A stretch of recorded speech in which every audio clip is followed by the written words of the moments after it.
جی السلام علیکم وعلیکم میرے السلام. بچوں کیا حال ہے؟ الحمدللہ ہم چلے ٹھیک. اللہ تعالیٰ ٹھیک رکھے. چلے شروع کرتے ہیں. یا ربی لک الحمد کما ینبغی لجلالی وجہک وعظیم سلطانک. ربنا زدنا علما عملا فہما وتقوی. اللہم صلی علی محمد وعلی آل محمد. ٹھیک ہے. اچھا بچوں، آج ہم لوگ نا تھوڑا سا ڈفرینٹ ٹاپک پہ بات کریں گے. ایک تو یہ کہ خیر سے رمضان آنے والا ہے، اور میں نے لاسٹ ٹائم بھی آپ سے کہا تھا کہ شعبان میں کرنے کے کیا کام تھے. سب سے پہلے رمضان کی تیاری کیسے کرنی ہے کہ اپنے دلوں کو نفرت اور کینہ سے صاف کرنا ہے، ایمان اپنا مضبوط کرنا ہے، اور اگر کسی سے معافی مانگنی ہے معافی مانگ لے، معاف کرنا ہے معاف کر دیں، کہ درگزر کریں. یعنی اپنے دلوں کو سب سے پہلے تو صاف کریں، کیونکہ رمضان آ رہا ہے، اس کی تیاری بھی کرنی ہے، اور اس کے لیے اپنا 100% دینے کے لیے اپنے دلوں کو نرم کرنا پڑے گا.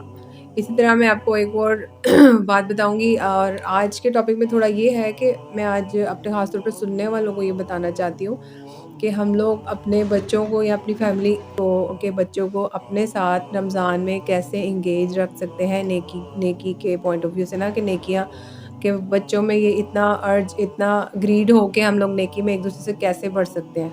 اور وہ کیسے ہوگا، وہ جیسے ہم لوگ بھی الحمدللہ ہر سال یہ ایک کانٹیسٹ رکھتے ہیں اپنے سارے بچوں میں، کزنز میں، ایک ڈفرینٹ کائنڈ آف کمپٹیشنز رکھتے ہیں، اور ان کا ایک گڈ ڈیڈ چارٹ بناتے ہیں، اور وہ چارٹ میں انشاءاللہ آپ سے شیئر کرتی ہوں. اور اس چارٹ کے اکارڈنگ وہ چارٹ جو ہے وہ ہر ایج گروپ کا بندہ اس چارٹ کو فالو کر سکتا ہے. 7-8 ایئرس کے بچے سے لے کے جہاں تک بھی جس کو بھی جو بھی اس کو کمپلیٹ کرنے کی اہلیت رکھتا ہے. ٹھیک ہے. اور اس پوائنٹ آف ویو سے الحمدللہ آپ دیکھ رہے ہوں گے کہ میرے بچوں نے الحمدللہ یہ کمپٹیشنز ون بھی کیے ہیں. تو ایسا ہے کہ ظاہر ہے اپنے بچوں کو اپنے نیکی کے گڈ ڈیڈ چارٹ کے تھرو آپ لوگ انگیج رکھ سکتے ہیں رمضان میں، اور ان کو ظاہر ہے اینڈ پہ ریوارڈ بھی بنتا ہے ان لوگوں کا. آپ چاہے آپ عیدی کے علاوہ ایکسٹرا ان کو گڈی بیگز بنا کے دیں، کوئی ان کی فیوریٹ چیز ان کو لے کے دیں، یا ان کے لیے جو بھی آپ کر سکتے ہیں اسپیشل ان کے لیے کریں. لیکن ان کو اتنا ان میں شوق پیدا ہو کہ اگر ہم نے یہ والا مہینہ انشاءاللہ فل پریکٹسنگ مسلم بن کے گزارا تو انشاءاللہ اس کا آؤٹ پٹ بھی اچھا ملے گا. وہ میں اس کے لیے ایک حدیث آپ سے شیئر کرتی ہوں کہ مسلم کی حدیث ہے کہ رمضان میں ہر نیک عمل کا ثواب جو ہے، اگر تو انسان بڑا تقوی اور اخلاص والا نا، تو اس کو 70 گنا سے 7 گنا تک مل سکتا ہے. یعنی کہ جس نے جیسی نیکی کی ہوگی اپنے تقوی کی بنیاد پہ، اپنے جیسا یعنی جس لیول کی نیکی کی ہوگی، جس اچھے دل سے کیسی نیک نیتی سے کی ہے، اس کے اتنے ہی مارکس لگیں گے. جیسے ہوتا ہے نا پیپر میں کسی نے اچھا اٹیمپٹ کیا، کسی نے بس مناسب اٹیمپٹ کیا، جس طریقے سے بھی، تو جس کی پریزنٹیشن اچھی ہوگی اللہ تعالیٰ اس کو زیادہ ریوارڈ دے دیں گے. اب کسی کی 700 گنا ہوگی، کسی کی 70، کسی کی جیسے بھی اللہ کی مرضی. تو اللہ تعالیٰ جس پہ اپنی رحمت کرنا چاہے. اسی طرح رمضان کا ایک سب سے خاص بات یہ بھی ہے کہ رمضان میں جو ہے جو سنت اور نفل کا جو ثواب ہے نا، یعنی جو نفلی عبادات ہے نا، ان کا ثواب جو ہے وہ فرض کے برابر ہو جاتا ہے. تو فرض نماز کی جو ایکچولی جو عام دنوں میں اس کا ریوارڈ، اس کا ثواب ہوتا ہے، وہ رمضان میں سنتوں کا ثواب بن جاتا ہے. اور جو فرض نماز کا ثواب ہے وہ 70 اور 700 گنا تک چلا جاتا ہے. اچھا دوسرا یہ کہ ویسے بھی جو بندہ نماز نہیں پڑھتا اس کا روزہ نہیں ہوتا. اس لیے یہ جو لوگ سمجھتے ہیں نا کہ ہم نماز صرف روزہ رکھیں اور صرف سوئے رہیں آدھا دن، تو وہ تو ان کا روزہ کاؤنٹ ہی نہیں ہوتا ہے. اور دوسری بات یہ ہے کہ جب ہم لوگ اللہ تعالیٰ کو یہ بھی بات بڑی پسند ہے کہ جب انسان افطاری کے لیے بیٹھا ہو، اس کے آگے سارا دسترخوان لگا ہوا ہے، لیکن وہ اپنے آپ کو روک کے رکھتا ہے. مطلب ہمارے تو ماشاءاللہ مسلمانوں میں چھوٹے سے چھوٹا بچہ بھی رک کے رہتا ہے نا، کہ بھی افطار جب تک اذان نہیں ہوگی کچھ منہ میں نہیں ڈالنا. تو اللہ تعالیٰ کو یہ اتنی پسند ہے کہ وہ ایک طرح سے اپنے فرشتوں سے پوچھتے ہیں کہ کس چیز نے ان کو روک کے رکھا ہوا ہے. تو فرشتے تو نہیں، پر اللہ تعالیٰ پھر یہی اس طریقے سے ان کو بتاتے ہیں کہ اب آپ سارے فرشتے ساری میری تسبیح چھوڑ دیں، اور اس ٹائم یعنی افطار کے ٹائم، اس ٹائم پہ اللہ تعالیٰ اپنے عرش کے فرشتوں تک سے سب فرشتوں سے کہتے ہیں کہ اب آپ ان لوگوں کی دعا پر آمین کہنا شروع کر دیں، کیونکہ اس ٹائم دعاؤں کا ٹائم ہوتا ہے افطار کے ٹائم. اور اللہ تعالیٰ کہہ دیتے ہیں کہ آپ میری تسبیح اس وقت چھوڑ دیں اور ان لوگوں کی دعاؤں پر آمین کہیں. اور خاص طور پہ رمضان میں جو ہے نا، دریاؤں سمندروں کی مچھلیاں، زمین پہ جہاں چونٹیاں، مطلب پرندے پروانے، حشرات الارض، جتنے بھی دنیا میں مخلوقات ہیں نا اللہ تعالیٰ کی، وہ سب روزے دار کے لیے دعا کرتی ہیں. تو روزہ آپ سوچ لیں کہ کتنا اہمیت کا حامل ہے. ٹھیک ہے. تو میں نے آپ کو بتا دیا ہے. اب انشاءاللہ ہم نیکی چارٹ پہ تھوڑی سی بات کرتے ہیں. اس میں یہ کہ میں نے ڈفرینٹ جو پوائنٹس نکالے ہیں وہ 12 پوائنٹس ہیں. اس میں آپ بچوں کے لیے ایک تو سب سے پہلے اوپر آپ یہ ٹائم ٹیبل بنا سکتی ہیں. 15 دن کے حساب سے آپ یہ A4 سائز پیپر لے کے نا اس پہ میں نے تقریباً 1.5 سینٹی میٹر کے حساب سے جو ہے نا بلاک بنایا اور سارا ایک جیسا بنا دیا پیپر. اب اس میں یہ ہے کہ اب جب آپ اس کو ڈیوائڈ کریں گی تو آرام سے ڈیوائڈ ہو جائے گا اور 15 دن کا دونوں سائڈس کا بن جائے گا. اب اس میں 12 جو پوائنٹس اس میں پہلا ہے نماز. نماز سب سے زیادہ ضروری ہے.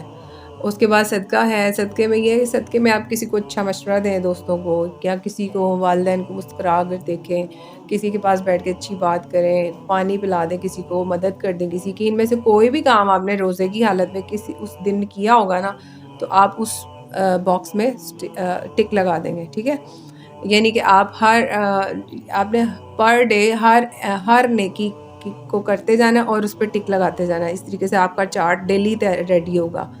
آپ لوگوں کا میں اپنا چارٹ دوں گی اور آپ اپنی الماری پہ یا جہاں پہ بھی اس کو سٹک کر لیں گے اور اس کے بعد اس کے اوپر ٹک کرنا آپ کا کام ہے کہ بھی میں نے یہ کام کر لیا, یہ کام کر لیا. اچھا, 3rd نمبر پہ اذکار.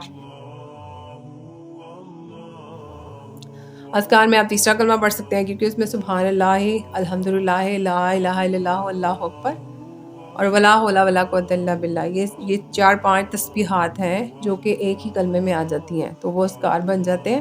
اور اسی طرح اسی میں لا حول ولا قوت الا باللہ جو آتا ہے وہ استغفار ہی ہے بیسیکلی. تو آپ ایک تسبیح تیسرے کلمے کی پڑھیں گے, آپ کے اذکار سمجھ لیں ہو گئے, تو اس پہ ٹک ہو گیا. اس کے بعد آپ نے روزہ رکھا ہے تو روزے کے ساتھ آپ نے قیام اللیل کیا ہے یا نہیں. قیام اللیل بڑا ضروری ہوتا ہے. قیام اللیل سے مراد تراویح بھی ہو سکتی ہے, کوئی اور نفلی نمازیں بھی ہو سکتی ہیں, یعنی آپ نے رات کا قیام کرنا ہے, زیادہ ایکسٹرا مطلب تھوڑی نماز پڑھنی ہے, نوافل پڑھنے ہیں. اچھا, تسبیح ہے وہ درود شریف کی تسبیح آپ نے ضرور پڑھنی ہے. اور آپ نے یہ بھی ایک نئی کی اپنے آپ کو ڈسپلن کرنا ہے اس چیز کا کہ آپ نے اذان کا جواب دینا سیکھنا ہے. اذان کا جواب دینے میں میں نے آپ کو بتایا نا کہ پہلے اذان کے سیم الفاظ ادا کرتے ہیں, اس کے بعد جب دعا پڑھتے ہیں اذان کے بعد کی, اور اس کے بعد درود شریف کے بعد ایک دعا پڑھتے ہیں, وہ ہے رضیت باللہ ربا وبالاسلام دینا وبمحمد رسول النبیہ, اور ایک اور دعا.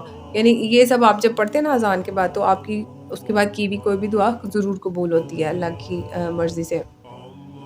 باقی جو ہے آپ نے اس پہ ٹک کر دیا اگر آپ نے یہ کام کر لیا. پھر آپ نے عشرے کی دعا پڑھنی ہے. پہلا عشرہ تو پہلے عشرے کی دعا, دوسرا تو دوسرے کی, اور تیسرا تو تیسرے کی.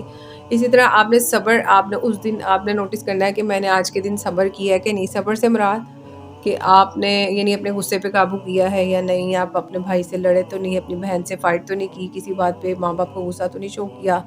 تو ان سب چیزوں سے جب آپ اوائڈ کر کے رہیں گے تو اس کا مطلب ہے آپ نے صبر و تحمل شو کر دیا, تو آپ نے وہ دن اس پہ بھی ٹک لگا دینا ہے. ٹھیک ہے, آپ نے ڈیلی کا یہ سارا چارٹ بنانا ہے کہ میں نے آج یہ بھی کیا ہے, میں اس پہ بھی رک گیا ہوں, اس پہ بھی رک گیا ہوں, اس طریقے سے. اسی طرح جھوٹ بولنے سے بچنا ہے, کسی بھی بات پہ جھوٹ تو بولنا ہی, جھوٹ تو ویسے بھی ساری برائیوں کی جڑ ہے. اور جو انسان جھوٹ بولتا ہے اس سے فرشتہ جو ہے نا وہ 40 گز دور ہو جاتا ہے. ٹھیک ہے, تو جب رحمت کے فرشتے ہی نہیں ہوں گے اس کے ارد گرد تو اس کو حفاظت کرنے والا کون ہوگا اس کے پاس. اچھا, اسی طرح تلاوت قرآن پاک بڑا سب سے امپورٹنٹ ہے کیونکہ آپ نے زیادہ تلاوت کرنی ہے قرآن مجید کو, تلاوت کرنی ہے قرآن مجید کو, زیادہ پڑھنا ہے. بہت سارے لوگوں کو ایک ان کی روٹین ہوتی ہے کہ وہ ڈیلی قرآن پاک وہ اس مہینے میں خاص طور پہ قرآن پاک ختم کرتے ہیں ڈیلی کا ایک سپارہ پڑھ کے. تو کوشش یہ کریں کہ آپ جتنا بھی قرآن مجید پڑھیں لیکن تھوڑا سمجھ کے پڑھیں. چاہے آپ پورے رمضان میں ایک سپارہ ختم کریں لیکن وہ سمجھ کے پڑھ کے اس کو سیکھ کے اس کا مفہوم سمجھ کے پھر پڑھیں. اگر نہیں تو جو آپ تلاوت ویسے کر رہے ہیں اس کا بھی انشاءاللہ ثواب ملے گا. ٹھیک ہے, لیکن اپنی لائف میں یہ ضرور آپ ایڈ کریں کہ آپ نے قرآن سیکھنا ہے سمجھ کے, اس کی تفسیر اور اس کے ترجمے کے پوائنٹ آف ویو سے.